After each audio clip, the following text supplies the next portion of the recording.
this story is kind of based in fact and truth. It's just I've had to make a few kind of fettlings to for reasons around confidentiality. It's called Meaningful, Moving, and Memorable. Meaningful, Moving, and Memorable by Patrick Bell. During the 3 weeks since Dad's funeral, I felt like I'd been in a trance.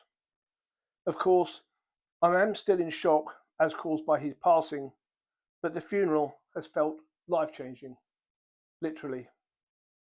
You said that it would be meaningful, moving, and memorable, but as Dad would say, you blew the bloody doors off, mate.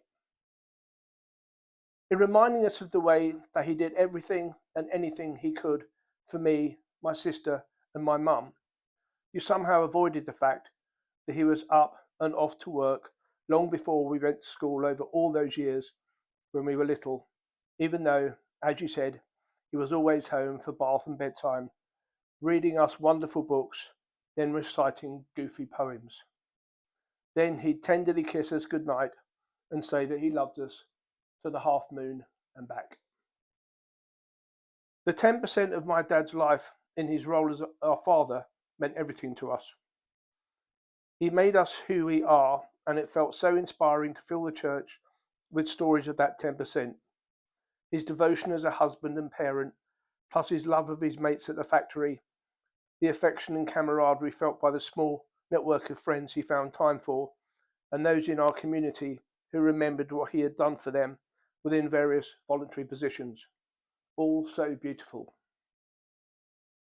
Only very few of us knew that, once he'd put the children to bed or finished his work in later years, he spent 2 hours staring at a wall, silent and restless, and doing whatever he could to avoid what was inside his head.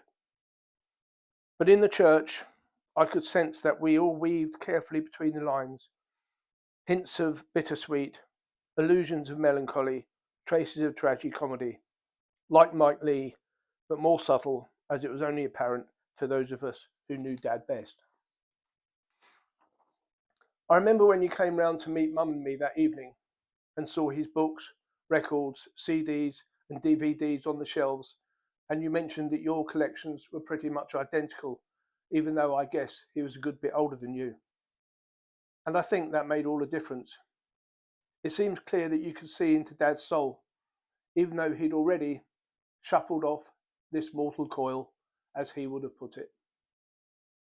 In conclusion, for me, the funeral somehow unlocked feelings I've always had about my dad, but been unable to access. I've begun to understand that in order to do all that he could for me and my mum and sister, he completely disregarded his own well-being. I'm trying to understand whether I admire or regret that, though I am already, without doubt, the most grateful and loving beneficiary. I don't think I understood any of that until now. Meaningful indeed, moving, very memorable, I'll never forget it. A wonderful celebration of his life, but achingly bittersweet to only work out how much he meant to me and what he gave up for me now that he's gone. I guess I'm not the first person to only realise how much someone means to them when it becomes too late. I won't forget you either, nor will Mum and Caroline, who send their love and deepest appreciation for all that you've done for us over the past few weeks. Live long and prosper, as Dad would have said. Thank you.